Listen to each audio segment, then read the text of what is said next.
హోదాలో ఒక ముఖ్యమంత్రి హోదాలో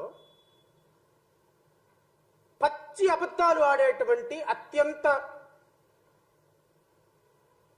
షార్ప్గా ఫాస్ట్గా కళ్ళు మూసుకొని తెరిచే లోపు అబద్ధాలు ఆడే మంత్రి ఎవరు, ముఖ్యమంత్రులు ఎవరు అంటే మన రాష్ట్ర ముఖ్యమంత్రి చంద్రబాబు నాయుడు గారు.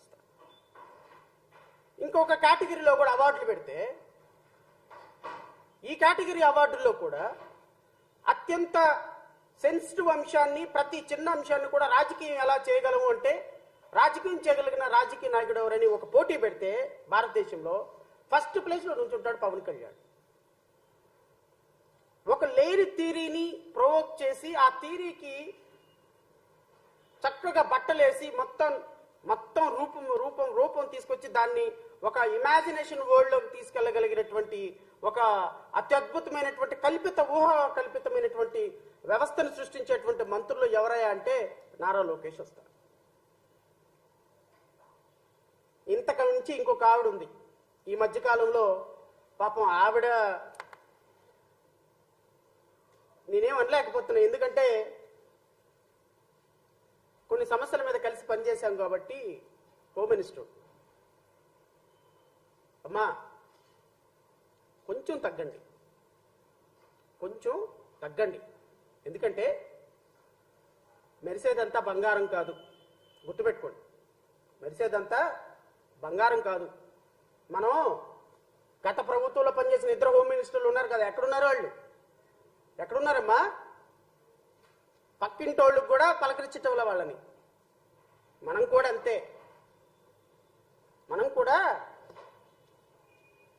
అంతే. అంతకు మించి మనం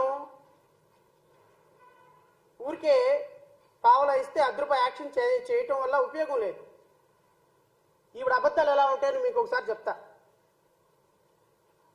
కూటమి ప్రభుత్వంలో మంత్రుల దగ్గర నుంచి ముఖ్యమంత్రి వరకు అబద్ధాలు ఆడటంలో ఎలా పిహెచ్డి చేశారో ఇది కూడా సోషల్ మీడియాలో వైరల్ అవుతుంది. ఇది కూడా నేను చెప్తాను మీకు. మీకు ఇచ్చిన పాత్రని పోషించండి సమర్థవంతంగా, అంతేగాని పావలాకి ₹1 యాక్షన్ చేయమాకండి. మీకు అంత యాక్షన్ లేదు. మీరు హోమ్ మినిస్టర్ అయితే అయ్యి ఉండొచ్చేమో. మా మీద కేసులు పెట్టొచ్చు. ఎవడు భయపడేవాడు ఎవ్వడు లేడు ఇక్కడ. మీ వడతూపులకి ఎవ్వడు చింతకాయలు రాలో, గుర్తుపెట్టుకోండి. ఈ క్షణానికి ఎన్నికలు జరిగితే మీ కూటమి ప్రభుత్వానికి 25 సీట్లు కూడా రావు. 100 రోజుల పరిపాలనలో మీరు సాధించిన ఘనత అది. మీరు 100 రోజుల పరిపాలనలో మీరు సాధించిన ఘనత ఎంత అంటే ఈ రోజు ఎలక్షన్లు పెడితే 25 సీట్లు కూడా రావు మీకు. మీ అదృష్టం, ప్రజల దురదృష్టం. నువ్వు ఒక హోమ్ మినిస్టర్, ఆయన ఒక ఉప ముఖ్యమంత్రి, ఇంకో ఆయన మంత్రి, ఇంకో ఆయన ముఖ్యమంత్రి అయిపోయినారు. We're not denying it. ప్రజల అధికారం ఇచ్చారు, చేయండి. కానీ అబద్ధాలు ఆడద్దు ప్రజా పరిపాలనలో. కులాన్ని టార్గెట్ చేయొద్దు. క్రిస్టియన్స్ని, ఎస్సీలని, ఎస్టీలని, ముస్లిమ్స్ని ఒక సెకండ్ గ్రేడ్, థర్డ్ గ్రేడ్ పీపుల్గా వాళ్ళని ఒక చరిత్రహీనులుగా సృష్టించొద్దు దయచేసి. మేము కూడా మనుషులమే. We are also human beings. ఈరోజు మీరు మా హోమ్ మినిస్టర్ అయ్యారు కదా అని మీరు క్రిస్టియన్స్ని, లేకపోతే జీసస్ని అభిమానించే వాళ్ళని, లేకపోతే చర్చికి వెళ్ళే వాళ్ళని అవమానించొద్దు. హిందువులుగా ఉండం, క్రిస్టియన్స్గా ఉంటారు, ముస్లిమ్స్గా ఉంటారు. వీళ్ళందరూ కూడా ఈ భారతదేశంలో సెక్యులర్ కంట్రీలో భారతీయులుగా ఉంటారు.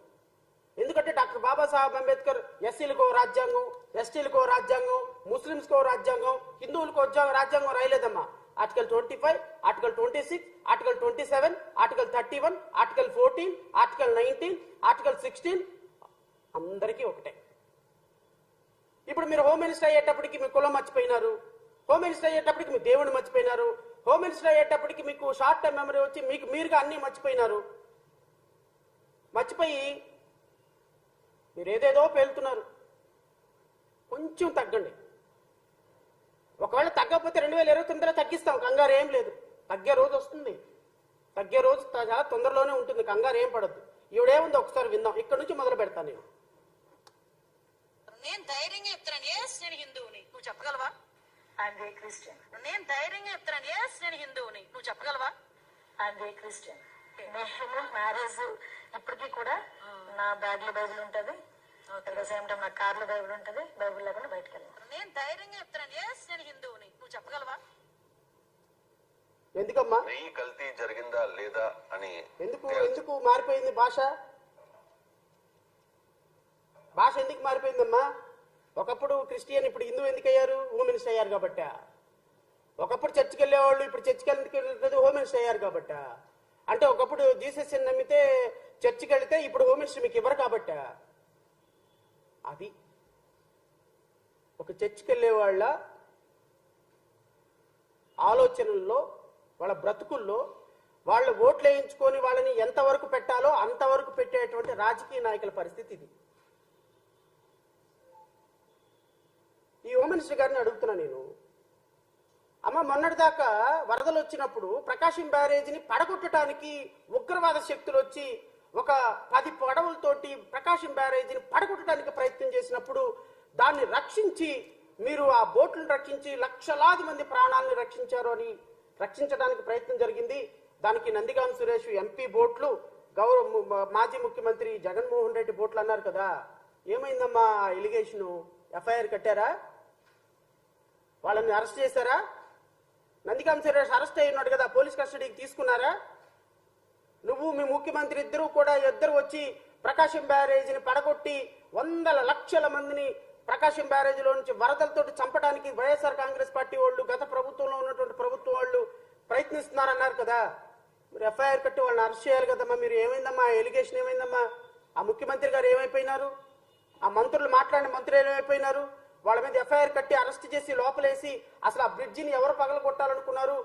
కృష్ణమ్మ వరదల్ని ఆపడానికి, వరదలు రావడానికి కారణం ఎవరు అవ్వాలనుకున్నారు? ఏమన్నా అరెస్ట్ చేసి ఏమన్నా ప్రయత్నం చేశారా? లేకపోతే కేవలం పొలిటికల్ ఎలిగేషన్ అయినా? లడ్డూలాగా పొలిటికల్ ఎలిగేషనా? పరమ పవిత్రమైన నదిని కూడా మీరు వదలలేదు రాజకీయాలకి. 100 రోజుల్లో 164 సీట్లు వచ్చినాయి కదా, ఇంకేం కావాలమ్మా మీకు ప్రజలకి? 164 సీట్లతోటి మీకు అధికారం ఇస్తే కృష్ణమ్మను వదలటంలా, దుర్గమ్మను వదలటంలా, పైన ఉన్నటువంటి వెంకటేశ్వర స్వామిని వదలటంలా, మీ అబద్ధాలతోటి దేవుళ్ళను వదలటంలా, నదులను వదలటంలా, ప్రకృతిని వదలటంలా, ఆడపిల్లలను వదలటంలా.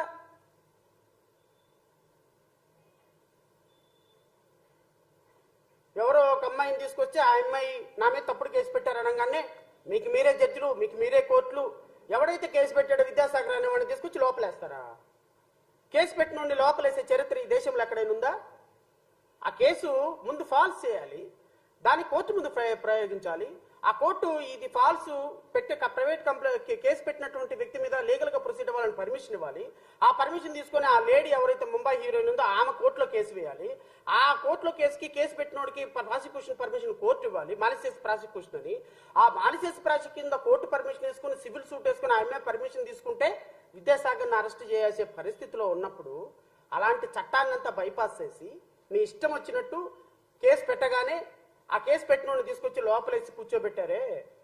అంటే ఆడపిల్లల్ని రాజకీయాలకు వదలటంలా, కృష్ణమ్మ తల్లిని రాజకీయాలకు వదలటంలా, వెంకటేశ్వరుని రాజకీయాలకు వదలటంలా. ఈ రిపోర్టు నేను దానికే వస్తా. ముఖ్యమంత్రి 13-17 సెప్టెంబర్న ప్రకటన చేశాడు. ఏమని? జంతు అవశేషాలని, జంతు కొవ్వుని కలిపారు తిరుపతి లడ్డులో అని.